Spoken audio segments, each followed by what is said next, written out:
Hi everyone, it's Nurse Jackie here. I'm in my sunny parlour and you can see, oh my gosh, it is so discombobulated, which everyone knows. That's not how I live. I live quite ordered and without clutter, but it's a little bit how I'm feeling as well, I guess. So, and that's what they say, don't they? I'm not sure who they are, but that's what they say, that your environment is an example of how you are. So discombobulated it is. Anyway, here I am sharing a message, and this is for our beautiful young ones who are desperately crying out for help. They're crying out for help through social media, and I don't know if these stories are true, but regardless, it's a cry for help. And in response, they're getting stood down from the institutions. They're not being supported or listened or heard. But what I do know is true is yesterday a beautiful friend brought round flowers for me, partly because I'm tired and partly because I've been brave, but mostly because I've helped her and I've coached her to actually look after a beautiful young one who is from my village and who recently was drugged. And I'm sorry, this is really heavy. And I don't even use this word. I've never used this word, but she was drugged and she was raped. And she knows that she was raped because a used condom was next to her. And this beautiful young one told her friends, and her friends went to the institution, and the institution put them in stand down for 3 days. So I know this is a true story. And I know that 2 other friends, not people I know, friends, have come to me and told me that their beautiful young ones too have been in that situation recently. And I'd be doing a real disservice if I didn't share this with you. Our beautiful young ones, our young women, our maidens, are so gender confused, so sexually confused, so physically and emotionally and spiritually confused. And when I've sat with them, they've just said, Nurse Jackie, tell us more. Tell us more. So they want to know about the secrecy and the taboo that so many of us women have been brought up with. And we're not sharing it. And I just wouldn't be speaking my truth. I wouldn't be standing in the arena if I didn't share this message with you. Our young ones really need us, and so I'm going to share with you how this is how I believe that we can help them. Firstly, upskill ourselves. So I know I can share books with you, I can share podcasts, you can go to the library, and you can come to workshops. Like, I go to all the workshops. Just follow me. Come with me. It's cool. I know the coaches, and the coaches are cool.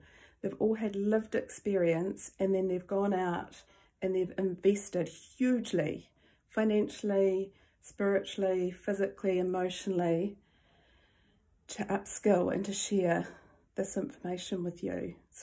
So reach out. I'll hook you up. I'll connect you. The second thing is empower our young people. So when the sunny parlour gets out of discombobulation, which will be soon, but for now I'm going to rest and I'm going to be, because I've used busyness as my vice. Some people might use alcohol or drugs or shopping. I use busyness, and the universe has taken that away from me, and so I'm now just being and resting.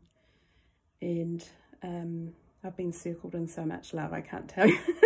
I'm so supported and so contained, and it's been so beautiful. So blessed and receiving with gratitude. When you're a carer, it's not something I was ever taught, was to receive. It was always to give. So that's the most amazing lesson that I've learned out of this. So yeah, let's empower young people, and that's what I do. That's totally what I do. And I love it. I love it. It's fun, it's creative, there's chocolate, there's connection. It's how we're meant to bring up our maidens. This is how we're meant to be wise women and Wonder Woman and maidens and young women. So come. I'm keen, and I've got other nurses shadowing me who are going to be part of my team. So bring on the demand. Then the next thing is that we need to speak up. We need to speak up. And so when these young people are shouting and asking for help, we need to say, we see you, we hear you.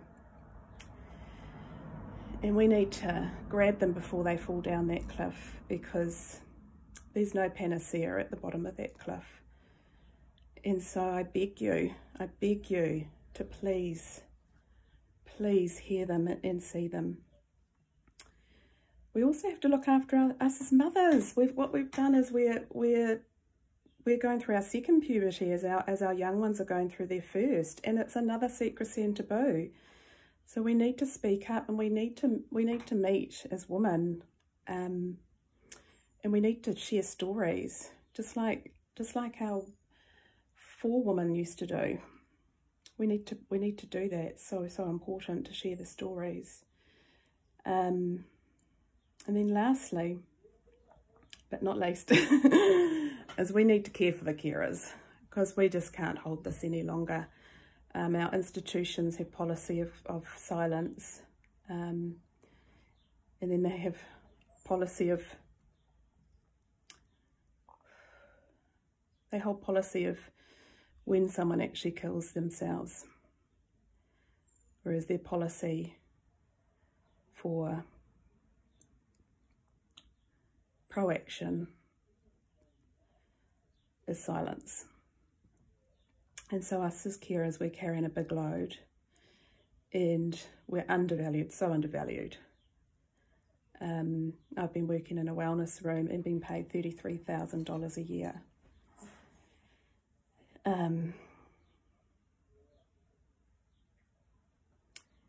And I can't do that anymore. I can't undervalue myself anymore. But our young women need us. So, and in that wellness room, I just nurtured them and listened to their stories.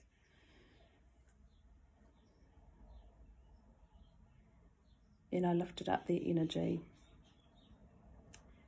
And then I put them back into the fire.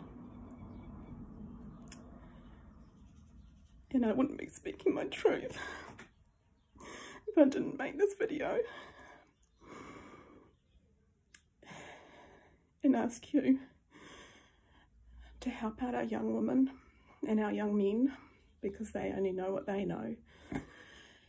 And this is beyond New Zealand. This is the world. And we know that things have shifted since COVID, and we have to shift with it. So please do what I've done. Please be brave and step into the arena.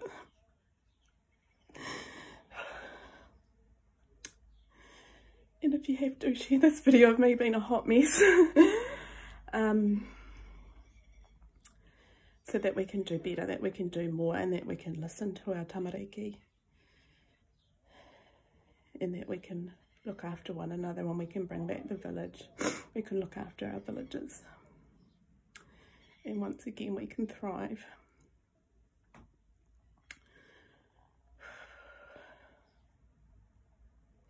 Arahanui, heart place from mine.